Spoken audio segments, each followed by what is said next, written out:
warahmatullahi wabarakatuh. Waalaikumsalam warahmatullahi wabarakatuh. Suku kenjing para rawuh ingkang kinurmatan, para bapak, ibu guru saha kanca-kanca sedaya.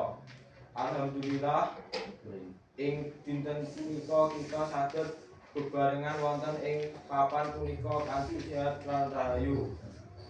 Ing wekdal punika kula Kevin Octaviano saking kelas 11 TKP kalih badhe nyerasaken sesorah kanthi irah-irahe pentinge disiplin ing sekolah. Disiplin iku kelakuan sing kudu dienggo saben dinten, utamane nalika ing sinau ing sekolah. Wong sing disiplin mesti duwe kebiasaan sing tertib lan tanggung jawab. Contone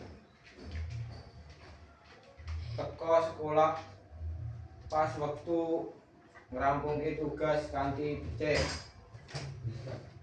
manut marang aturan sekolah.